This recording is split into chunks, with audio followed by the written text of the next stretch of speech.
পুলিশের হাতে গ্রেপ্তার বিখ্যাত ইউটিউবার দীপঙ্কর বেথুয়ারিতে শনিবার 1টা নাগাদ তাকে আদালতে পাঠানো হলো। বিয়ে করেছি, তাই আমার নতুন বউয়ের আগের বর কমপ্লেন করেছে।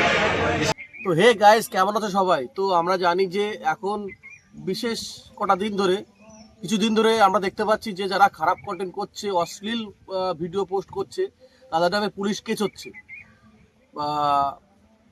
তো দীপঙ্করদার নামেও কেস হয়েছে আমরা জানি। তো দীপঙ্করদাকে অ্যারেস্ট করা হয়েছে।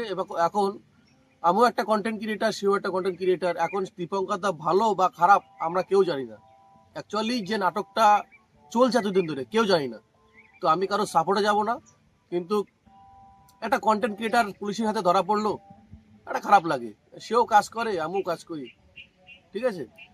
তো ভিডিওটা কন্টিনিউ করো, ভিডিওটা শেষ পর্যন্ত দেখো। দীপঙ্করদা অ্যারেস্ট হয়েছে। বিয়ে করেছি, তাই আমার নতুন বউয়ের আগের বর কমপ্লেন করেছে যে সে ডিভোর্স চায়, ডিভোর্স না দিয়ে কেন করলাম, এখন সেই জন্য অ্যারেস্ট করেছে। এখন সেটা করা হলো। কোথা থেকে করলো?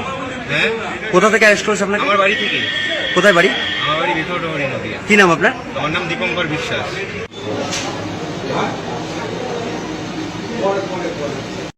তো অ্যাকচুয়ালি যে দীপঙ্করদার দুটো বউ কি একটা বউ সেটা আমরা কেউ জানি না। অ্যাকচুয়ালি দীপঙ্করদার কটা বউ, এই নিয়ে নেট দুনিয়ায় তোলপাড়।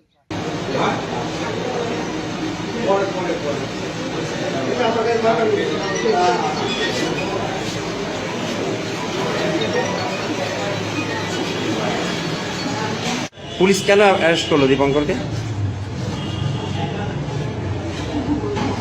পুলিশ কেন অ্যারেস্ট করলো? ওকে কেন অ্যারেস্ট করলো? আপনি তো সঙ্গে আছেন। কথা হচ্ছে আমরা তিনজন একসঙ্গে থাকতে চাই। এটা হয়তো আমার শ্বশুরবাড়ির দিক দিয়ে মেনে দুজন বলতে কারা কারা? আমি ও আর দিদা। একসাথে? কি নাম আপনার? আপনার ইউটিউবার? হ্যাঁ, উনি যা বললেন এটা সঠিক? একসঙ্গে থাকতে চান? কি নাম আপনার? আমার বয়স দীপঙ্করের কে হন আপনি? আমি ওনার আর উনি?